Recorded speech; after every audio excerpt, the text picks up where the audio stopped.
Boa noite a todos, sejam todos bem-vindos. Para a gente começar, como sempre, a gente está reunido aqui em nome de Jesus. Quando ele falou que 2 ou 3 estivessem reunidos no nome dele, ele estaria no meio de nós, então com certeza ele está no meio de nós. Então vamos orar, pedir para que tudo ocorra bem, de acordo com o que foi planejado no plano espiritual, que Jesus possa abençoar a todos nós, derramar sobre nós a luz de amor, de paz, de misericórdia dele, e que possamos ter uma noite de trabalho bem feita, bem realizada.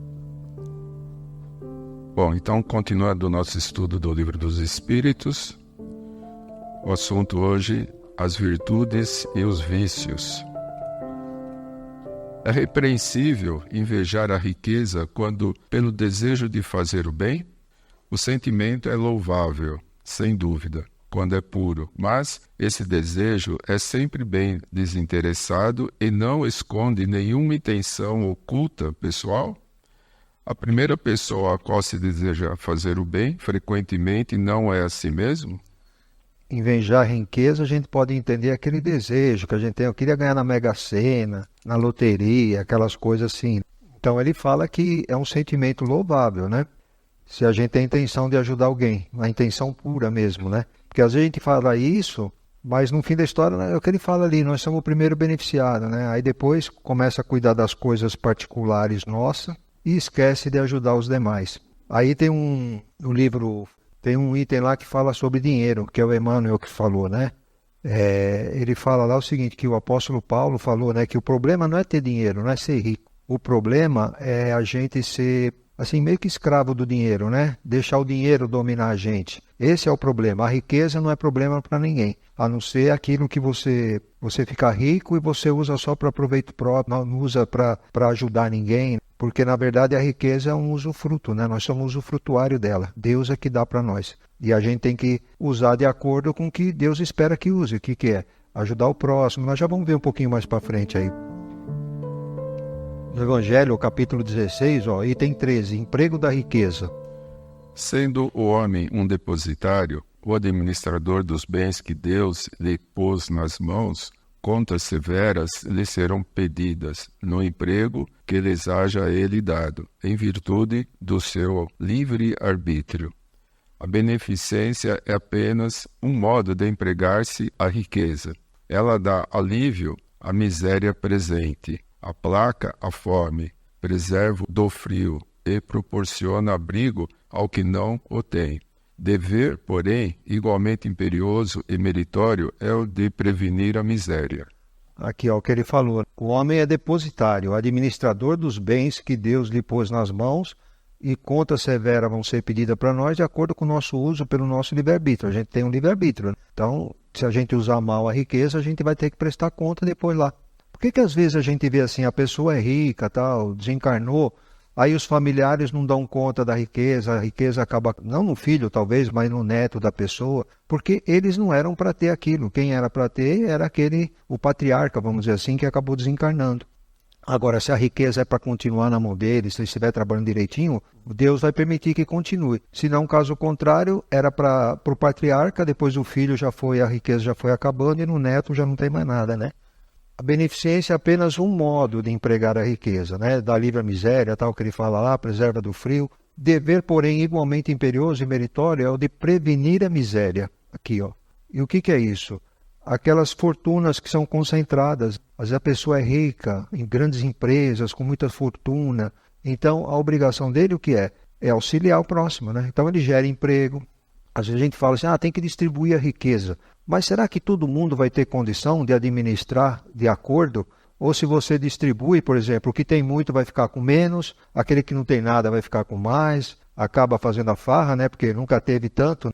Tem uma coisa que fala, quando a criança vê muito doce, lambuza, qualquer coisa parecida, é a mesma coisa. Se a pessoa não souber administrar, o que vai acontecer? Vai acabar perdendo tudo, ou vai voltar para a mão daquele que era antes. Então, assim, ele tem a obrigação, aquele que tem, de prevenir a miséria, dando emprego, auxiliando, fazendo as caridades, mas nem que nem ele fala aqui, né? Não é só beneficência, né? Tem que arrumar emprego para a pessoa também, né? Que aí sim, né, você analisa, em vez de você dar esmola, por exemplo, você analisa a condição da pessoa. Se você tem condição de ajudar, né? Aí tem condição de empregar essa pessoa, analisa bem a situação dela, aí sim, aí é louvável, né? Você vai dar um emprego para a pessoa digno, né? E ele vai ter Assim, não vai ficar... Às vezes você dá só a esmola para a pessoa, é humilhante a situação para ela de estar naquela condição, e depende do jeito que a gente dá, nós falamos isso a semana passada, depende do jeito que se dá, fica mais humilhante ainda para a pessoa. Então, mais digno seria um emprego, né, para ela conseguir sustento próprio. A culpa em estudar os defeitos dos outros? Se é para criticá-los e divulgar, há muita culpa, porque é faltar com a caridade. Se é para fazê-lo em seu proveito pessoal e evitá-los em si mesmo, isso pode, algumas vezes, ser útil. Mas é preciso não esquecer que a indulgência pelos defeitos alheios é uma das virtudes contidas na caridade. Antes de fazer aos outros uma censura de suas imperfeições, vede se não se pode dizer a mesma coisa de vós. Esforçai-vos, portanto, em ter as qualidades opostas aos defeitos que criticais nos outros. Esse é o meio de vos tornardes superiores. Se os censurais por serem avarentos, sede generosos. Por serem orgulhosos, sede humildes e modestos. Por serem duros, sede dóceis. Por agirem com baixeza, sede grandes em todas as vossas ações. Em uma palavra, fazei de tal maneira que não vos possam aplicar estas palavras de Jesus. Ele vê um argueiro no olho do seu vizinho e não vê uma trave no seu. É isso aí, aquela pessoa que analisa o outro, está julgando, na verdade está julgando, e daí ele sai espalhando para tudo quanto é canto, a maledicência que se fala, né? E aí não é nada legal, né? O interessante é igual ele falou ali. Tem duas situações, eu acho, na minha opinião, mas uma primeiro. O interessante o que é? Ele vê o defeito do outro, ele analisa a si próprio, vê se ele também tem aquele defeito, e aí entra, eu tenho aquele defeito, então vamos entrar na reforma íntima, procurar eliminar aquele defeito que a gente tem. Então, assim, é um modelo ou para a gente seguir ou para a gente não seguir. A gente deve usar isso, mas para nós mesmos, não saindo falando mal da pessoa, né? E uma outra coisa que ele fala é isso aqui, ó, do argueiro no olho, né? Argueiro no olho do seu vizinho e não vê a trave no seu. Aí Jesus fala lá em, acho que é Mateus 5, que ele está falando sobre isso daí, né? E ele fala assim que do jeito que vós julgardes, serão julgados. E aí ele fala do que você tem um argueiro no olho e você quer tirar o argueiro do olho do teu vizinho e você não vê a trave que tem no seu. Então ele fala, tire a trave do seu primeiro para depois tirar do vizinho. Ainda fala de hipócrita, chama de hipócrita, né? Para a gente tirar o argueiro do nosso olho, né? Então é isso aí, da mesma medida que nós julgar, nós vamos ser julgados também. Então precisa tomar muito cuidado com isso daqui. E uma outra situação que eu acho que dá para fazer, não sempre, mas, por exemplo, você tem uma liberdade, uma certa liberdade com essa pessoa, uma certa amizade, você vê algum defeito nela, você pode chegar nela, conversar e explicar para ela, olha, eu estou vendo isso aqui com você, né, um defeito assim, assim, procura melhorar, procura se analisar, ver se é isso mesmo, se eu estou percebendo corretamente, mas para a gente chegar nesse ponto, a gente vai estar ajudando a pessoa, né, mas precisa ter muita afinidade, porque às vezes a pessoa pode não gostar muito, né, dessa conversa, né, aí já viu, né, não é legal, né. Tem uma outra passagem de Jesus que eu tinha lembrado. Ele falava assim, não é o que entra pela boca que contamina, é o que sai da boca. É isso aqui, ó. É você ver o defeito do outro e sair falando. Isso é o que sai da boca e contamina. A culpa em sondar as chagas da sociedade e revelá-las, isso depende do sentimento que o leva a fazê-lo. Se o escritor não tem em vista senão produzir escândalo, é um prazer pessoal que ele se procura, apresentando quadros que, frequentemente, são mais um mal que um bom exemplo. O espírito aprecia, mas pode ser punido por essa espécie de prazer que toma em revelar o mal.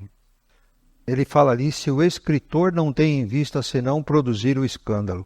Na época do Kardec, na época que ele escreveu isso, era escritor, não tinha outra alternativa. Agora, quantas alternativas nós temos hoje, né?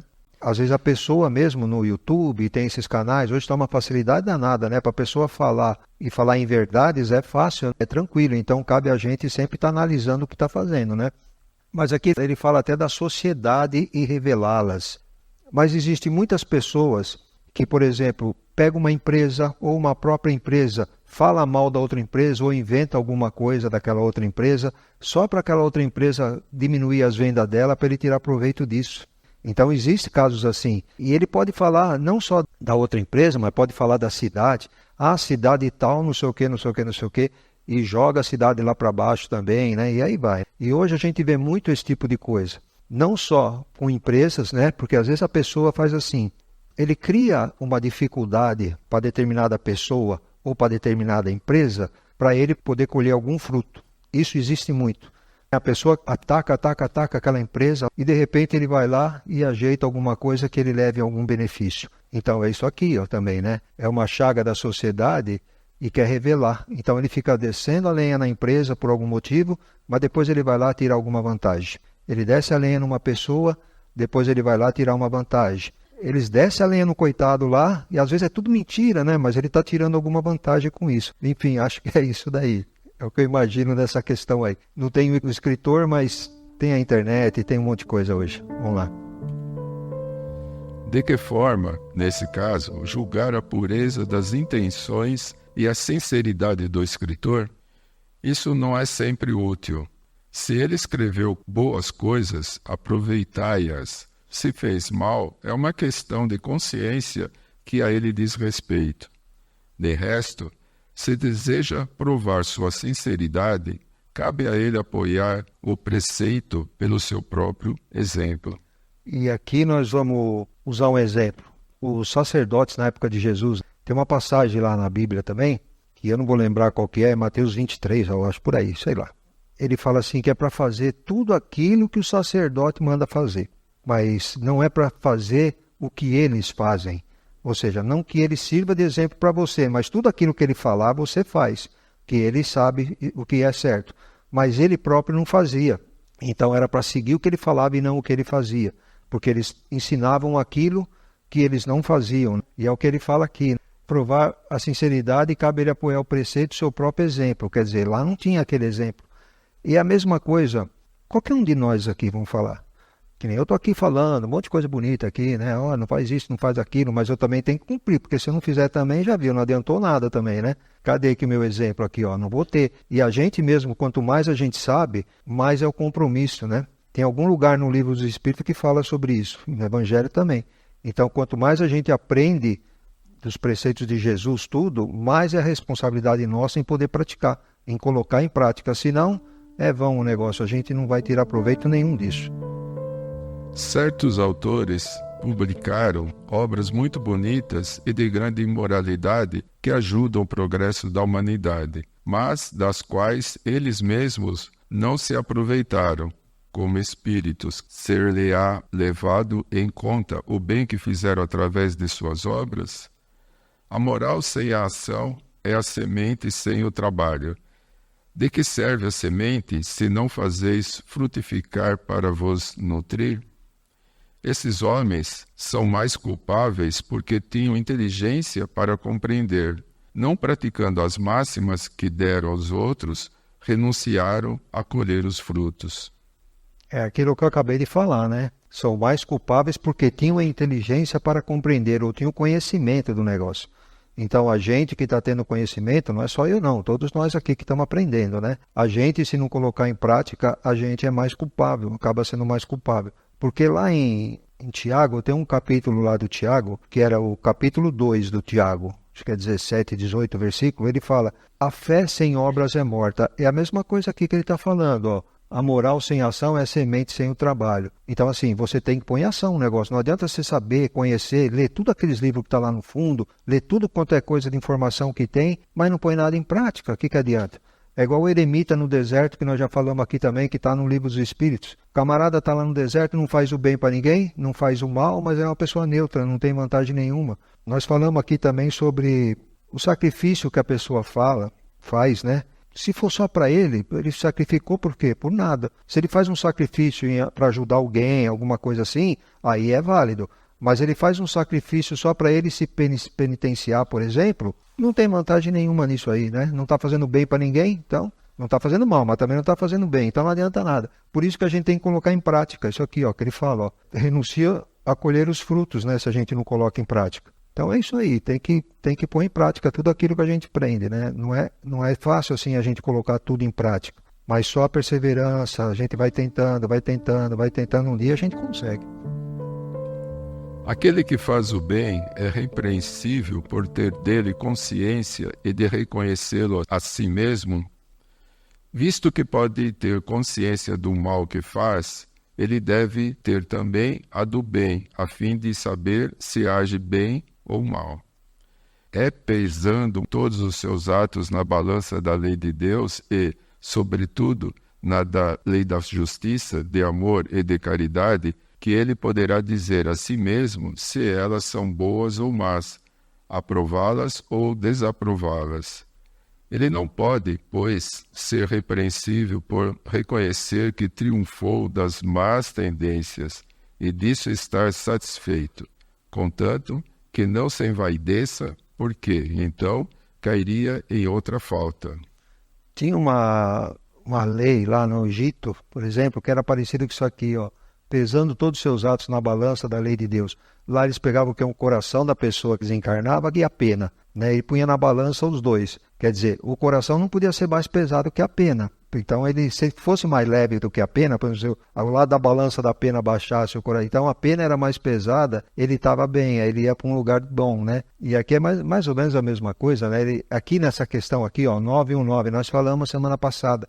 Lembra que eu falei que Santo Agostinho falava que ele conhece-te a ti mesmo? Aí ele começa a explicar nessa questão aqui, ó, não é exatamente na 919, é uma seguinte, uma 919b, por exemplo. Então lá ele começa a falar que todo dia, quando ele ia dormir, ele ficava analisando o dia dele todo. O que ele fez de bom? Será que ele ajudou todos aqueles que ele podia ajudar? As oportunidades que ele teve de ajudar, ele ajudou? Não ajudou? Então ele ia rever no outro dia para poder ver se conseguia ajudar aquela pessoa. Então ele ponderava tudo isso daí, todo dia, né? E ele fala aqui que não tem problema nenhum, a gente tem que fazer isso. A gente só não pode aqui, como é que ele fala? Não se envaidecer com a coisa, né? E nem tinha uma pessoa que trabalhava comigo, é lógico que ele era gozador assim, né? Então quando ele fazia um negócio legal, um negócio bom, ele falava, nossa, eu sou bom pra caramba, olha como é que eu fiz isso aqui, olha, eu sou bom, mas ele ficava assim, mas era mais de gozação também, né? Mas tem gente que pode falar isso de uma forma, assim, verdadeira, que ele se acha a mesma pessoa, né? Eu acho que se acha o cara, né? Então é isso que não pode acontecer, mas a gente tem obrigação de ver em tudo aquilo que a gente errou, aonde a gente deixou de ser legal, de ser bom, para poder a gente se corrigir. Isso aí é a correção de rumo que a gente tem que ter. É o que ele fala aqui, não tem problema nenhum desde que não se envaideça, né? Evangelho segundo o Espiritismo, capítulo 17, Sede perfeitos, item 8, a virtude. Não imiteis o homem que se apresenta como modelo e trombeteia, ele próprio suas qualidades a todos os ouvidos complacentes. Mais vale pouca virtude que modéstia do que muita com orgulho. Pelo orgulho é que as humanidades sucessivamente se hão perdido. Pela humildade é que um dia elas se hão de redimir. François Nicolas Madeleine, Paris, 1863. Tem muitas, eu até falei na semana passada, né? Ou foi na terça-feira, mas foi na semana passada, no Evangelho segundo o Espiritismo. Ele é muito legal assim porque a gente consegue entender muito a Bíblia, né? Porque tem lá o comentário dos Espíritos. Tem o comentário do Kardec, o Kardec era fantástico, né? Inteligência fantástica, e também tem os Espíritos comentando. Às vezes a gente lê alguma passagem do Evangelho e você não compreende direito, né? Porque assim, na verdade é isso mesmo, né? Jesus sempre falava, quem tem ouvidos para ouvir que ouça, quem tem olhos de ver que veja. Então nem todo mundo entende. Nem todo mundo tem a oportunidade de ver o Evangelho. Nem todo mundo quer ver também, né? Mas às vezes aquele que tem a oportunidade de ler não entende e acaba desistindo, né? E o Evangelho segundo o Espiritismo é legal por causa disso. Ele pega todo o ensinamento moral de Jesus e daí o Kardec explica, daí os Espíritos saem explicando. Então assim, clareia muito, né? Clareia bastante, é muito interessante. E aqui ele está falando a mesma coisa lá que nós falamos já, ó. Não imiteis o homem que se apresenta como modelo e trombeteia, quer dizer, sai falando para todo mundo. É a mesma coisa também. Na esmola não falava, Jesus falou, não saiba a tua mão direita o que a mão esquerda faz. É a mesma coisa, ele sai trombeteando, fazendo propaganda de tudo aquilo de bom que ele fez, né? Você faz caridade e sai contando para todo mundo, faz propaganda, filma. Hoje em dia está muito na moda isso, tem bastante vídeo no YouTube assim, né? A pessoa vai ajudar uma pessoa, está lá filmando, tal, aquela coisa toda lá. Então, assim, isso não é legal. O legal é vocês fazerem, ninguém precisa saber. Quem sabe é você, Deus é aquele que recebeu. E ponto final, né? Não precisa ninguém ficar sabendo sobre isso, não. No Evangelho, o capítulo 10, bem-aventurados os que são misericordiosos. No capítulo 15, fora da caridade não há salvação. No capítulo 16, não se pode servir a Deus e a Mamon. E no capítulo 17, sede perfeitos. Aqui são mensagens assim curtas, viu, gente? Depois vocês peguem para ler, porque é difícil, a gente não consegue colocar todas assim, né? E falar de uma maneira tão esclarecedora como que está lá, porque são os espíritos que fazem essas colocações. Então é difícil para a gente guardar tudo, gravar e falar de acordo com o que está lá. Então vocês peguem depois para ler, porque são leituras pequenas, não tem nada muito grande e é bem interessante, né? Ler com calma lá é bem interessante. Depois tem uma história muito legal, acho que o Norinho já contou essa história aqui, sobre o negócio de loteria, do camarada ficar rico, ganhar, ele disse que ia ajudar, mas depois no fim eu vou contar essa história aí. Vamos deixar pro final, né?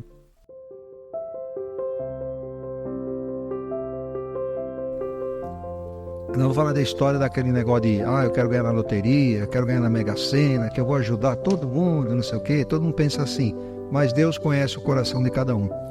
E também uma coisa, uma das provas mais difíceis que tem é a prova da riqueza, né? Essa é muito complicada. Então, às vezes a gente quer, mas às vezes a gente pode sucumbir com muita facilidade. Mas Chico Xavier, lá em Pedro Leopoldo, ainda uma cidade onde ele começou, é perto de Belo Horizonte. E lá tem um amigo dele de Belo Horizonte que ia lá no centro dele lá, Luiz Gonzaga.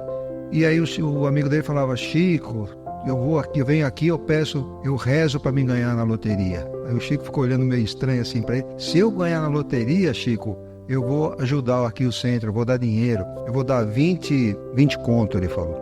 Aí passou um tempo, o camarada não ganhou na loteria, ganhou 200 mil cruzeiros, na época do cruzeiro. Mas o Chico falou que ele sumiu, nunca mais viu. E quando o Chico ia em Belo Horizonte, que ia trombar com ele fugia do Chico também, né? E tudo bem, o tempo passou e tal, e acho que depois de um tempo, de 14 meses, se não me engano, ele acabou desencarnando. Aí ele apareceu lá no centro, Luiz Gonzaga, né, com o Chico. Todo desesperado, Chico, queria abraçar o Chico. Eu vim aqui dar o dinheiro da loteria que eu ganhei, né? O Chico falou, não se incomoda com isso não precisa disso não. Aliás, aquela fortuna já não é mais sua, né? Como que não é minha, Chico? Não, você desencarnou. Aquela fortuna já não te pertence mais. Não se preocupe, né? Começou a chorar lá, desesperado, né? Porque ele tinha desencarnado e acabou que não pagou o Chico, né? Não deu a colaboração que ele tinha que dar, né?